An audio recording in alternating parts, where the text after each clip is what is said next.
What's up YouTube, Stipe here from Unique Chrysler, and today I'm just doing a quick little vlog here, and I am driving my Cummins turbo diesel. Sorry if it's a little bit loud, it is a older diesel, so it is a little bit noisy. However, I am doing a video today on I guess what I do for a living, how I own a SCAT pack at 19 years old, and you know, I mean, for all the 19-year-olds out there and who do dream of having their dream car and stuff, I mean, this is a video for you guys. I hope that I can help you guys out and motivate you to, I mean, you know, maybe figure out a way to do what I do at 19 years old. So let's start off with a little bit of background information about myself. I am here from Canada in Southern Ontario. I am from the Toronto area, Oakville in particular. I've been here my entire life pretty much. Here in Canada, I do things very similarly to people in the US. That's the reason for why I have a lot of US subscribers and a lot of people from the US listen to me, because obviously people, whether you're, you know, American or Canadian, doesn't really matter, because I think that the Americans and Canadians get along fairly well. Enough of that. How do I afford and pretty much do what I do? Well, I am in university or college, whatever you'd like to call it. Here in Canada, we have both university and colleges, which I know in the US you guys do too, but mostly in the US people say college. So I am in college, 19 years old. I'm in second year of college right now. I do have a job where I work almost about 40 hours a week. It just happens to be the way my schedule is, and luckily I can do that.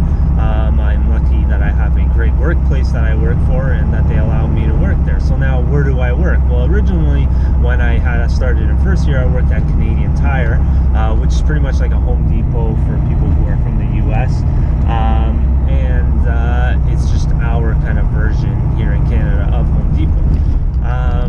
I mean, it's not exactly like Home Depot, but it's a hardware store pretty much. And I worked there originally, loved it there. I mean, it was great to work there throughout high school, but I mean, I made minimum wage, and I thought it was about time to maybe start looking for another job somewhere else in particular. So I moved on, and I actually went to, I started considering going to a car dealership, and possibly, you know, using what I go to school for, which is film and media, marketing, and all of that kind of stuff is what I'm studying right now.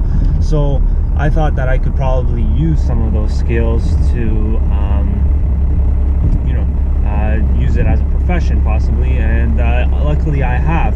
I actually ended up thinking about going into the car business. I got my salesperson's license, or dealership license. We call it ONVIC here in Ontario, Canada. So I got my ONVIC. I went to a few dealerships, and I stumbled upon Unique Chrysler. From the minute I walked through the door, I liked it here, and you know, the rest is history. They hired me right on the spot pretty much. They liked me, I liked them. There was a good relationship. In my first few months, I was pretty much just selling cars. I loved it, and I was making pretty good money. And this was in the summertime when I wasn't in school really, because that's when I started looking for a job, was when my first year of school was done. So literally a couple weeks after school was done, I got this job selling cars. Was making pretty decent money for a 19-year-old. I wouldn't say it's amazing money, but for a 19-year-old, I was making pretty good money. Now, previous to this, I mean, normally the way I was making a lot of my money was investing it through things, you know, mostly stocks in particular. I mean, eventually a little bit into cryptocurrencies, which now has slowed down, but at the time it was pretty good. And pretty much that's how I made quite a bit of money. Another way I did it was also, you know, flipping cars, restoring them, and flipping them. I have a huge passion for classic cars. For those of you who do subscribe to my channel, you've probably seen the video of my old 1968 Dodge Monaco. This is an older car too. I just posted a video today of it. And this is my 96 Cummins turbo diesel truck, and I also have a 98 Chevrolet pickup truck. I consider these older cars now because now they're all over 20 years old. So I mean, I do have a passion for cars beyond. I'm not just your typical car salesperson or you know, person who works at a car dealership and who doesn't really know anything about cars. I do love cars in general. Now, one of my dream cars was a Challenger or a Charger my whole life, and I've said this many times, where I didn't know whether it would be a new one or an old one, but I knew I wanted a Challenger or a Charger. So we had a good customer of ours. He decided that he owned a SCAT pack, actually, a SCAT pack Charger, and he decided to actually trade it in.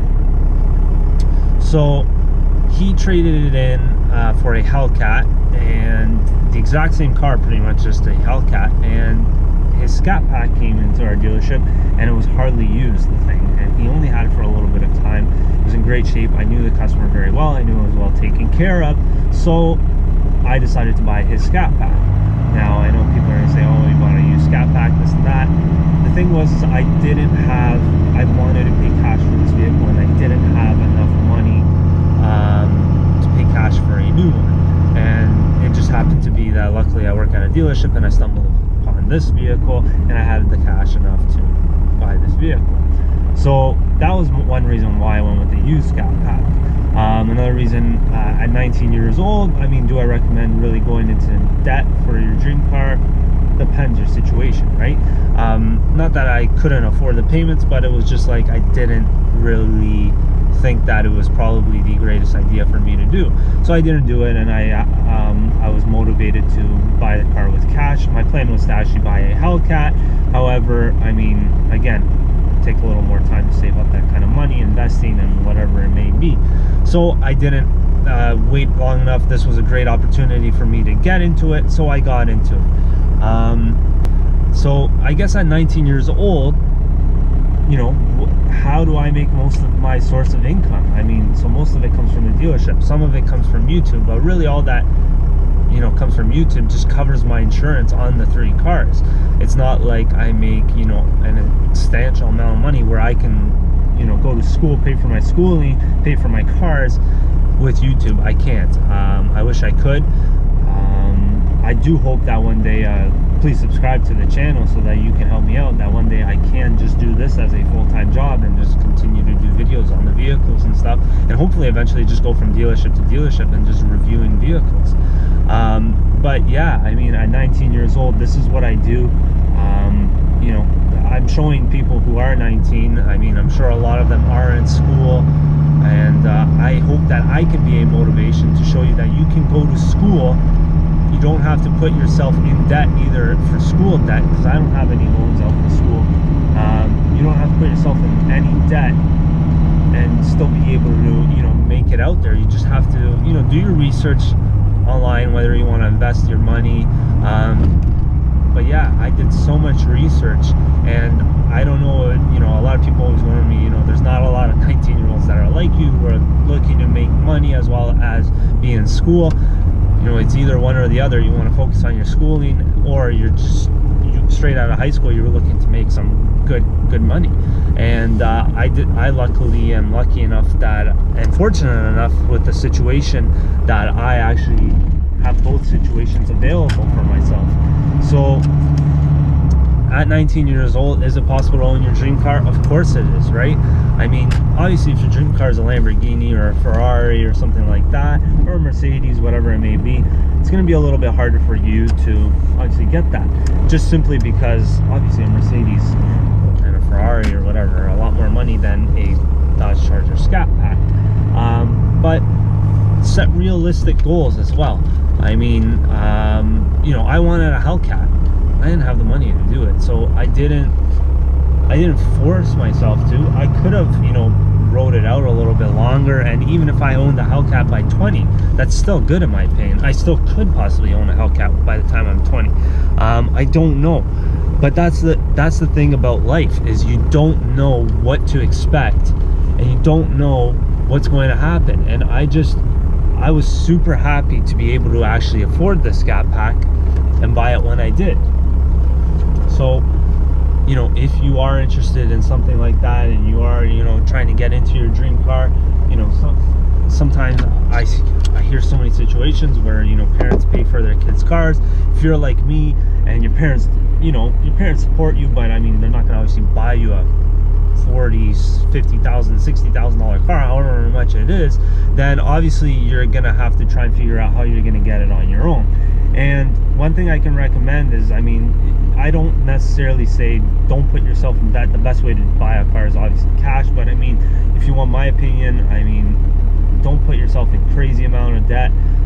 If you are though deciding to have, a lease payment or a finance payment, then by all means, make sure when you turn 18, for people, my younger subscribers, if you're like 17 years old, you just got your license and you're excited to be driving, then I mean, when you turn 18, get a credit card, spend it, just use it for your food money, and always pay it in whole.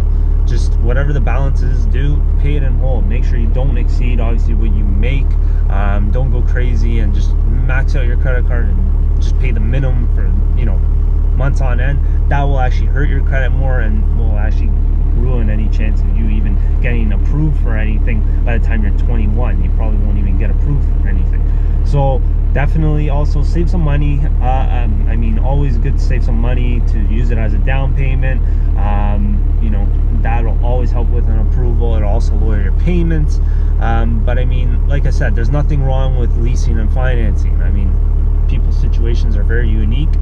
If you are in school though, you probably wouldn't want payments, because obviously you're going to also have to pay for your schooling. But I mean, whatever it may be, maybe you have all of your money for school saved up and you have that just set aside for school. So I mean, if you are making an income, let's say your income is $1,500 a month and your payment is only $500 a month, then I mean, sure, I mean, you can do it as long as you have that money, let's say $20,000 saved up to pay for your schooling for the next some odd years. I mean, schooling's not only $20,000 now, it's more like closer to 40, 60, depending on your program, of course.